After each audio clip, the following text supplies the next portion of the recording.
Hello everyone, welcome back to another Almost Pro Gaming interview. Today I am here with the winner from Adepticon, who is Jim Vesal, so say hi Jim. How's it going? And yeah, today I'm going to be interviewing him. We're going to be talking about his win at Adepticon and also just his experience with the game and stuff like that.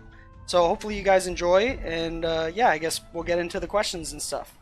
So at Adepticon, you chose to play Chaos Demons with Thousand Suns allies. And I've noticed, because your name has been popping up a lot in a lot of events, you've been sticking with the same army for a while. So what makes you like Chaos Demons and Thousand Suns? When I originally started playing Warhammer, I want to say like 2002 Warhammer Fantasy. Chaos was always like my first and only love. I played a bunch of armies over the years, and I played fantasy mostly. So in fantasy, I used to play a lot of different armies. But when I started playing 40k again, so I actually hadn't played 40k since third edition. That's how long it had been since Oh I'd played wow, 40k. Yeah, so I that's a played. very long time. I had an old school Chaos Space Marine army in the glory days of 3.5 edition, and then I kind of got out of the hobby for a while, and when I decided to start playing 40k again, obviously I wanted to stick to my roots, which was Chaos. So I started playing basically right after eighth dropped. So I skipped all through the craziness of seventh, and I just started playing eighth edition right when it dropped. And then I mean, obviously I'd been playing fantasy, and it's actually close enough to third edition, like the mechanics of the game, that it Okay. wasn't that hard to pick up. You still move the same, shoot the same, roll your attacks, all that stuff. So it's just a matter of picking up the specific special rules. But as far as my current list is concerned, and I think if you look at across the four Chaos books, Demons and Thousand Sons, I think Demons have the best troop choices. If you think about I would agree across with all the that. books, and that's basically all they really have going for them is their troop choices and a few characters. And Thousand Sons obviously bring probably have some of the best characters and the best. Obviously, the Thousand Sons smite psychic powers are kind of second to none. So those two combined, I think you get a pretty potent list. So Yeah, I would agree with both those statements. I like originally I didn't mind cultists, but after they went up to 5 points, now they're losing their legion traits, all hmm that stuff. Plague bearers are just hands down like the best screening unit troop choice for chaos by far, in my opinion. And yeah, I agree with the Thousand Suns characters too. They're all pretty decent in close combat, and then with the being able to smite and also the 18 different spells to pick from, they have a lot of versatility and ways they can be used and stuff like that.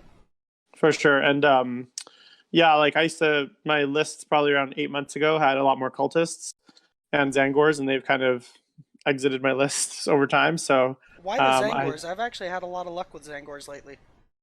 I think the biggest thing with Zangors is you just end up having to pay a tax of cultists. So Yeah. you're to take a Thousand Sons battalion, you're generally you're going to be paying 100 points in cultists, just because unless you take multiple units of Zangors. Um, you're limited to about three characters because unless you take a second formation, you're only going to be able to get three characters in a battalion. And I also found the Zangors are great, but I mean, the 8 inch, even an 8 inch charge with a reroll on each dice is still pretty unreliable. And I just found that in a lot of games, like the consistency of that bloodletter charge is much, I found much more important.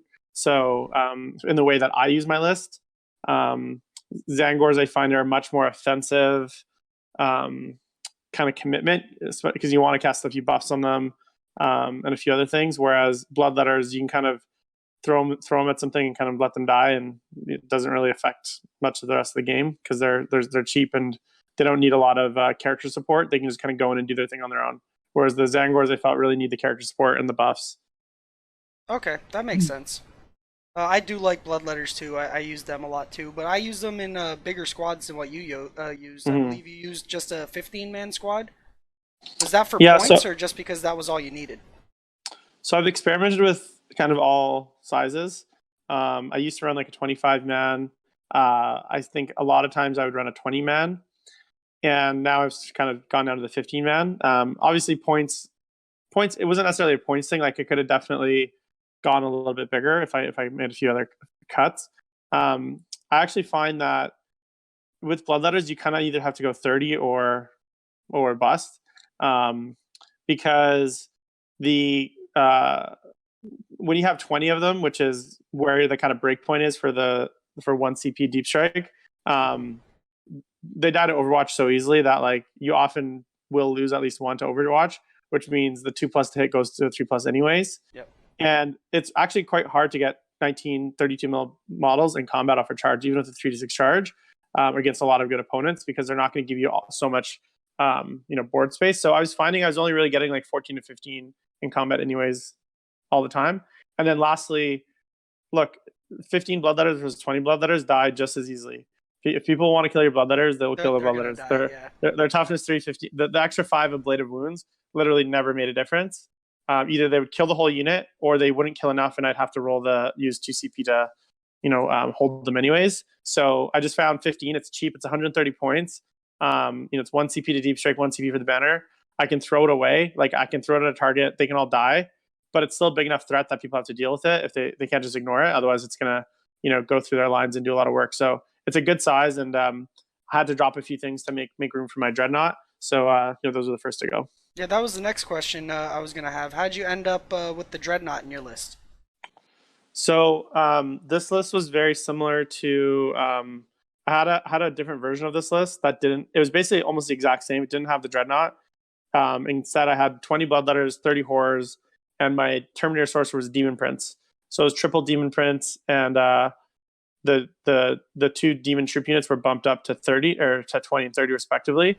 And what I found in matches, what matches that I struggled in, especially with ITC, was any of the very long deployments, especially on turn 1, because that meant I had nothing really that could get backfield objective holders. If someone had vehicles, say Ravagers or Lean Russes or any of those kind of mediums, like Ravagers mainly. Those are the main things that scare me. Lean Russes don't scare me, or things like Vultures or Lean Rust Punishers.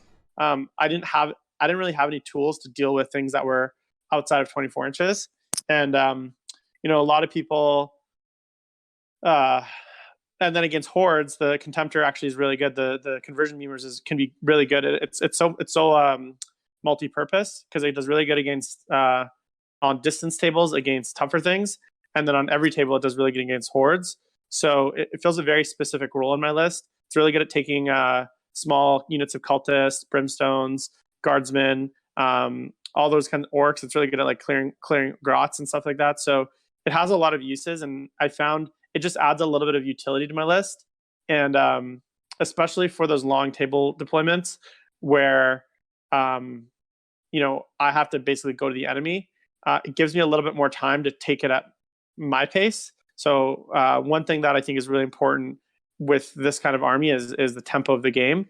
And this is not the kind of, a lot of people look and they're like, oh, 3 demon princes, you should just go, balls to the walls, get in there, just start killing things. But usually my demon princes don't even see combat till turn 4 or sometimes turn 5. Yeah. So that means, and my threat range is only around 18 to 24 inches. So if someone has, if someone's deep in their deployment zone on a long table board, I have no way to get to them. And in ITC missions, that's really important, because how you got to be able to get that, you got to be able to get that kill, or at least do some damage, or at least helps clear some screen so that your deep strikers can come next turn. Were you on stream? Did they even stream the event? I don't know, to be honest. I was on vacation. So they streamed day 1, and then unfortunately Adepticon actually got to choose what went on stream. So day 2 is Age of Sigmar on the stream, so we didn't get streamed on day 2. Oh, that's unfortunate. Yeah, it sucked. But about the Dreadnought, did you buff it with like Weaver of Fates or Glamour of Tzeentch or anything like that?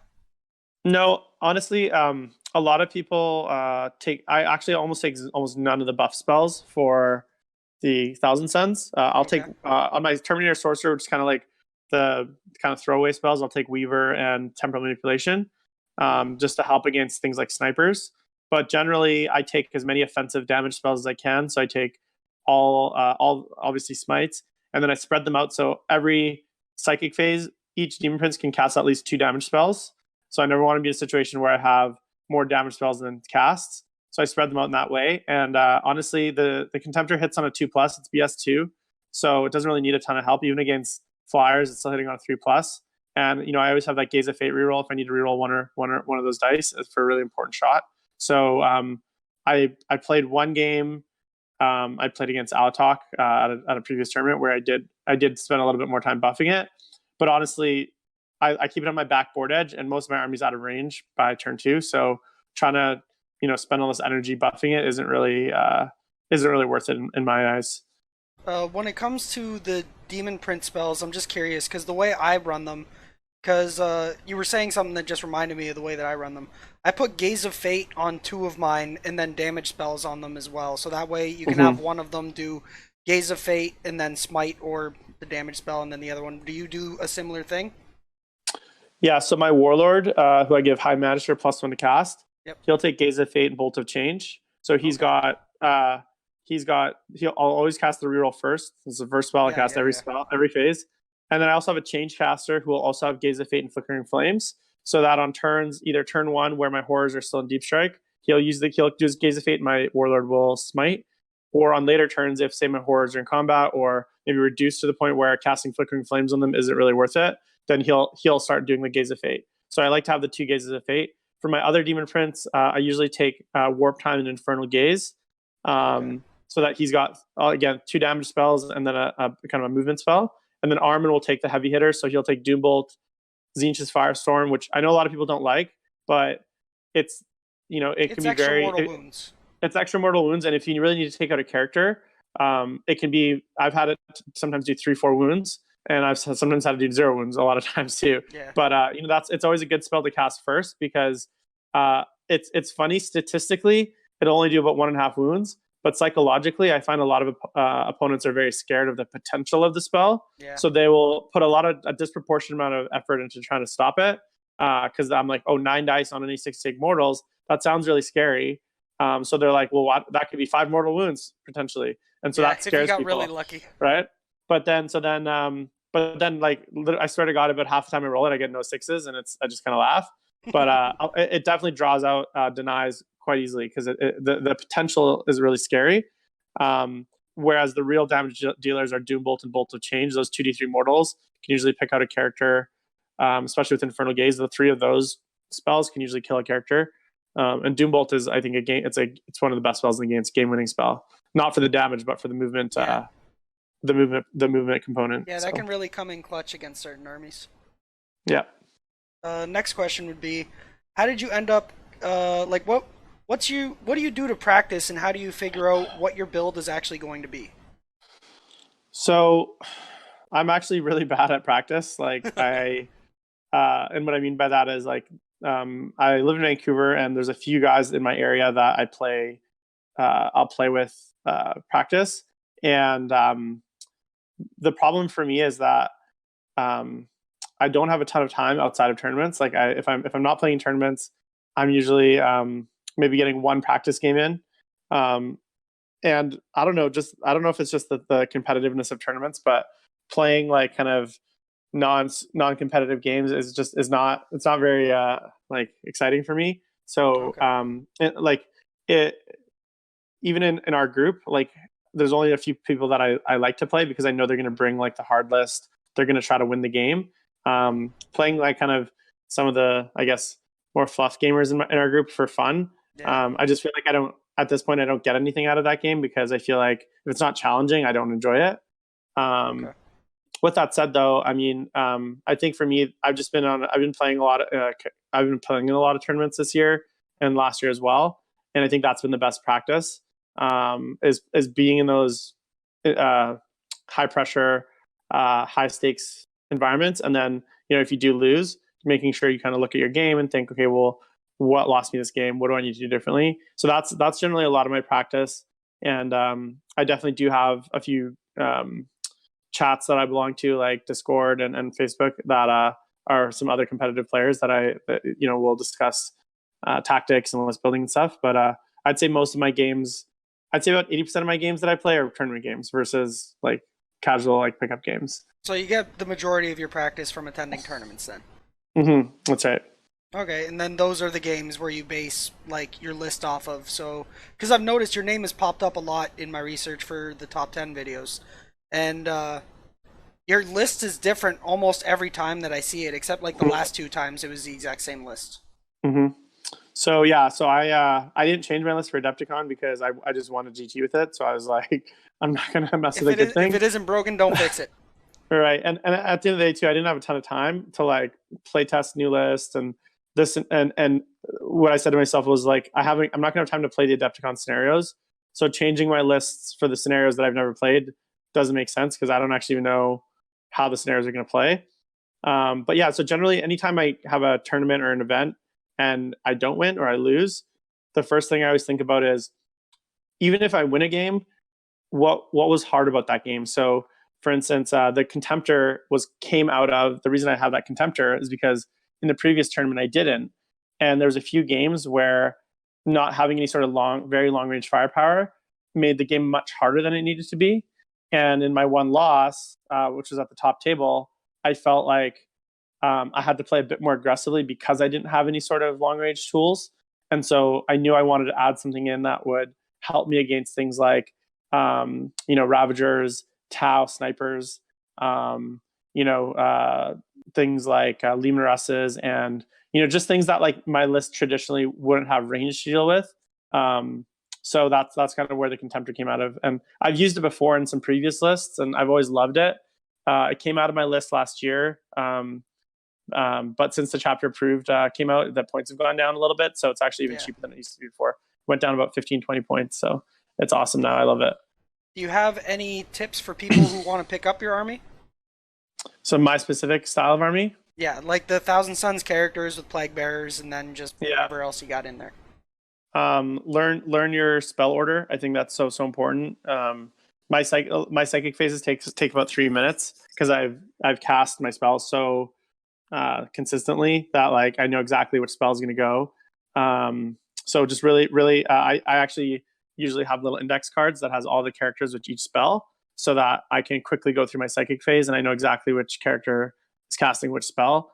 Make sure to master like this army's army where it's won or lost in the movement and charge phase. So it's not got a ton of shooting, and the plague bears are surprisingly fast if you can charge them and move them. So just make sure that you understand things like how to try point, how to when to deep strike like any of your demon units and when not to. So understanding those things, and then just learn how to really protect your characters because the characters are the linchpin of that list. And if you are too aggressive with them, and if you put them in situations that they're going to die, your list starts to fall apart really quickly. So, and my best piece of advice to anyone is just to play lots of games. Okay, and then also to touch up on, because you did say it earlier, I for the new players picking up this list, you might not want to just like run headfirst into the enemy either.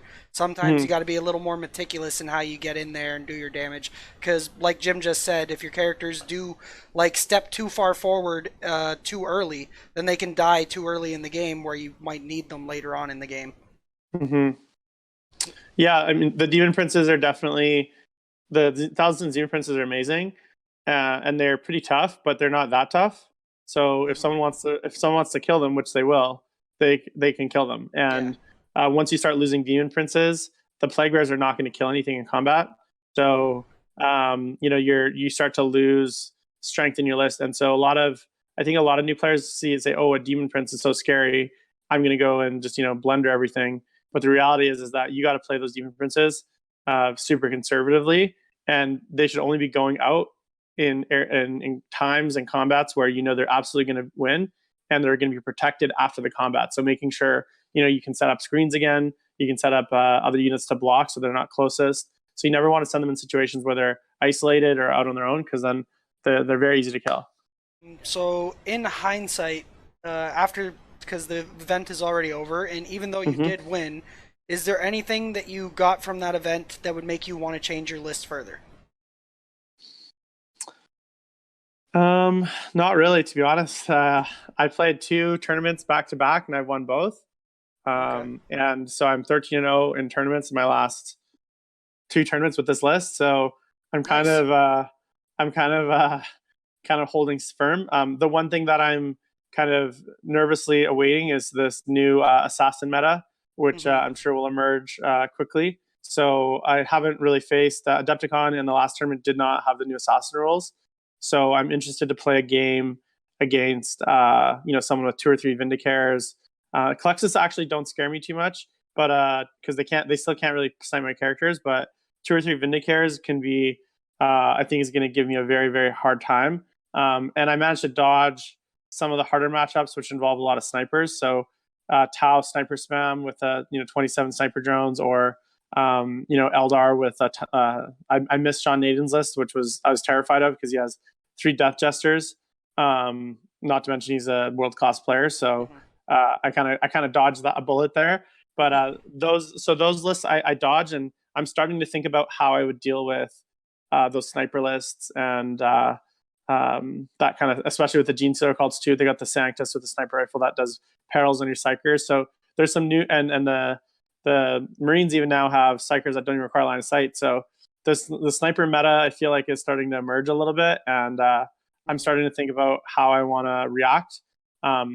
This style of list, I think, could be at the end of its kind of end of its rope here as far as winning tournaments, because once all these tools start to kind of appear in people's lists, I think you're going to have a lot harder games, especially considering they're so cheap. It's 85 points for Vindicare, 60 points for Sanctus. You know what I mean? People are not sacrificing a lot to bring these tools in their lists. And I think that's, Chaos doesn't have anything equivalent. So yeah, we'll see how it goes. But I have another GT in 2 weeks, and then a major the following week out on the West Coast.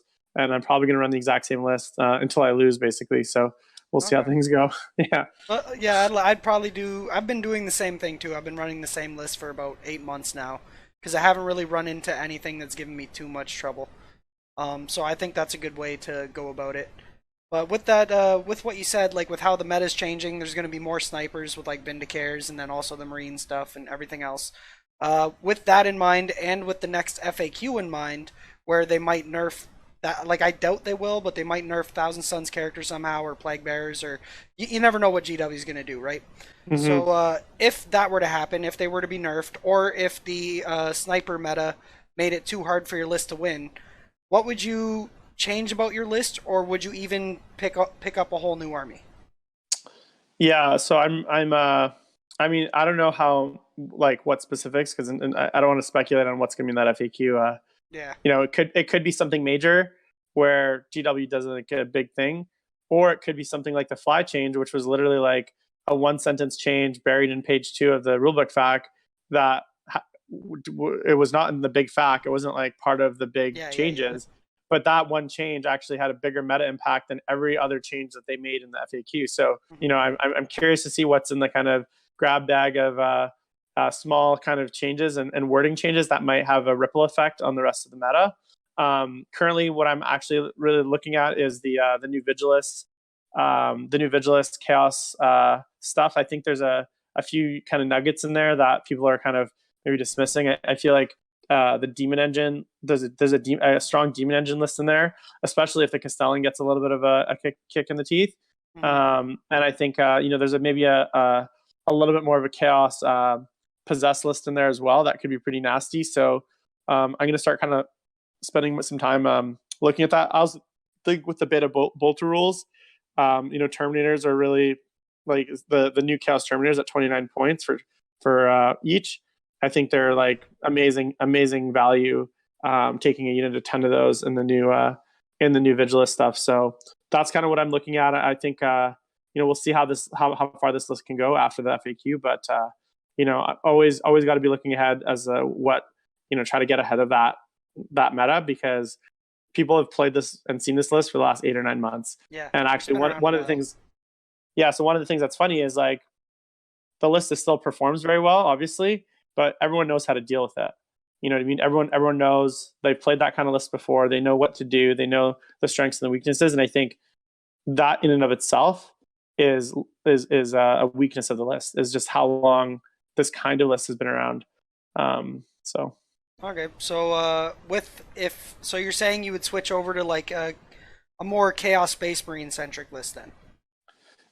Yeah, I mean, I've been playing around with a few new lists, using heavily relying on Demon Engines. And I feel like with how cheap they are now with the buffing characters, I think they can get pretty nasty and pretty hard to deal with. Obviously, I still think this edition is really about board control and lots of models, lots of wounds. That's something that is that's always going to be really good in this edition. But I definitely feel like with the new Vigilus stuff, there's a few maybe a few builds out there that people aren't really looking at because they're thinking chaos. Well, Marines are still bad, which they are. Doesn't matter how many special rules they give them. So I think there's a few nuggets in there, and I think I'm hoping to put something together ideally for the summer. And worst comes to worst, I'll just have more chaos stuff, which is never a bad thing. Any ideas about the new chaos stuff you'd like to share? I really like the Lord Discordants. I know a lot of people are kind of poo-pooing them because they don't have they have less than they have more than 9 wounds. Yeah, so they can be shot at. Hive Tyrants. Right. Right. But I think if you kind of think of them less of a character and more as just like a demon engine. So for me, I'm looking at a list right now with 3 of those and 3 defilers kind of running up in a pack. And the thing is, there's just a lot of threat saturation. And that whole formation is only around 700 points because defilers are so cheap now. So you get these mobile toughness 7, 14 wound defilers, toughness 6, 12 wound Lord Discordants with a 2+, 5+, and then if the mass possession, you got a 4++ in there. They are blenders. Like the defilers actually hit super hard. They are strength 16. They can do flat 3 damage with their scourges. They have around 9 attacks with the scourges. They have battle cannons. They have auto cannons. There's a decent amount of shooting there, and they're super hard to kill.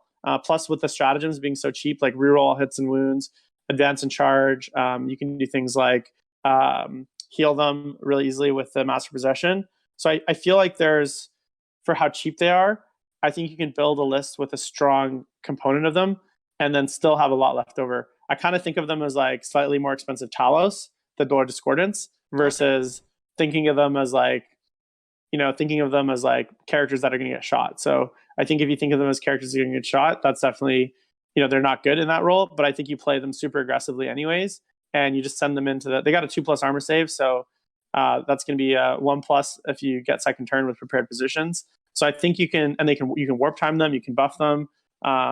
So I definitely feel like there's some strength there. I mean, again, I haven't actually played with these models yet, but in my head, I've written a few lists that is just so much threat saturation that the opponent just can't kill it all fast enough. And then all of a sudden, you got a lot of, demon engines hitting your lines, a lot of, you got the Terminators in there, you got Havocs in there, you got, Chaos Lords flying around.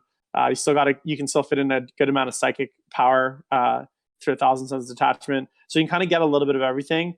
And it's definitely a lot less models. But I think that's kind of, if the Castellan does get a little bit of a nerf, I think that kind of list with all those like high toughness, those medium sized tanks, medium like things like Lemur Russes, those things are going to see a bit of a resurgence because the Castellan's such a boogeyman right now for those kinds of lists. So I'm hoping it gets to the point where maybe they're a little bit more viable, but we'll see. Yeah, because at first when I was doing my review on the Master of Possession, I thought his buffs were nifty, but it wasn't enough to make demon engines viable. But with the Lord Discordant and all like the formations they got and stuff, I do agree that I don't know. I'm not confident in saying they 100% will be competitive, but they are worth trying out, I think. Yeah. Again, I don't know. Like I've written a few lists that seem to just have a lot of different tools. You can still fit a lot. That 6 demon engine kind of group is not that expensive. You still have about 1,300 points for other stuff. That's a lot. And that's a lot of like wounds, and like if that thing gets in your lines with those defilers, you're not gonna have a good day. And they put out just so much damage because everything's super high strength, tons of attacks. You got high damage, high AP. So I feel like it's gonna shred whatever it touches. And then if people are gonna shoot at it, which is great, but the thing is, they still gonna have a 5+ invulnerable. You're still going to have 14 wounds and 12 wounds, and that they'll heal a wound a turn as well. So I think they're going to be harder to kill than people think. It's not going to be a matter of just like, shooting them and then they just go down. Especially if you can get them the 4++ with the master possession. Yeah. I think you're going to end up with like a very like nasty little kind of formation there. So I'm excited to try that out, but I'm still waiting on some of these models to be released. Yeah, I would love it though if my Defiler could actually see some competitive play though. He's been collecting Yeah, dust for a while. man, they're so cheap now. Like you can get them for like 130 points, Yep. and if they get +1 to hit, I think that their biggest that downfall is that they're going to be hitting on 5s with their battle chems when they move, Yeah. and they hit 4s in combat. But if you can get them up to 3+ to hit in combat, and this is the cool thing too is if you throw 1,000 suns, say 1,000 suns demon prince in there, with say Mark or Zinch, all your defilers get a reroll 1s to hit because they're technically Zinch demons. Demons, yep. So that's you can kind of combo those things up. So you have 3 defilers, 3 discordants, and 1,000 suns demon prince flying up the field in a formation. And if you give them reroll 1s to hit and wound from the master possession, or reroll 1s to hit in combat from the demon prince, I think that can get pretty. I think there's something there. So I'm working on it. Okay. hopefully, yeah. So hopefully it'll hit the table in the summer here. But I got to obviously paint it all up and get it looking nice. Oh yeah, and your paint jobs are very nice, by the way. I remember seeing your army at the TBMC, ITC, GT, the mouthful of a tournament that we were both at. Yeah, your army was painted beautifully. Thank you. Yeah, if I can find I have a picture of it somewhere. If I can find a picture of it, I'll throw it in the video here for you guys. Yeah, I have an Instagram account, Jimbo_V_paints, that I do all my like painting and modeling. So if you want to check out all my army pics, you can check it on Instagram there. So well, there you guys go. You can go look at his stuff through his Instagram as well. So I just got another couple more questions, if you don't mind. Sure. Yeah. Just because I've noticed like your name popping up everywhere, well, on Best Coast pairings during my research. How many events have you actually attended in the last year? So it's kind of crazy because when I used to play fantasy competitively, and at the height of like my competitive fantasy playing, which is about like 8 years ago, I think I went to like 6 or 7 events a year. And last year, I believe, like leading up to LVO, I think LVO was like my 22nd event. So I have the benefit of I live in Vancouver on the West Coast, but I work a lot in Toronto, and within Toronto, the 4-hour drive, there's basically a GT, an RTT, or a major basically every 2 weeks, I'd say. And then on the West Coast, I have the luxury of going to all the tournaments in and around BC, going down to Washington State, Portland, Oregon as well, because I also work in Portland quite a bit, and there's a few GTs around there. So I managed to kind of sneakily, plan a lot of work trips around, GTs and tournaments and stuff, and got to a few RTs. And then I obviously went to a few more. Like I went to Nova for the first time last year, which was awesome. Definitely going to go back, obviously. And then I went to LVO for the first time this year as well. So this year is looking to be just as packed for me. Adepticon is my 4th tournament since LVO. So, and I got 2 more in the month of April. So it's looking like it's going to be a pretty packed year for me already. So, well, good luck to you and for all your future events as well. Thank you. Hopefully we can see that Demon Engine list. Yeah, I did the math, and it's probably going to be about $1,000 in models. So I'm gonna have to do some trade-ins.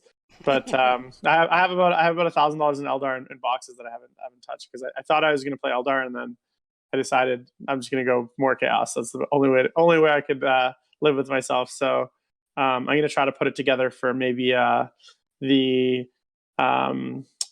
Beef and Wing Brawl, which is happening in Toronto, or the Basement Open, which is the tournament that we went to last year. Yep. And see if maybe I can get it out in time for then. So that's about 2.5 months. Second last question.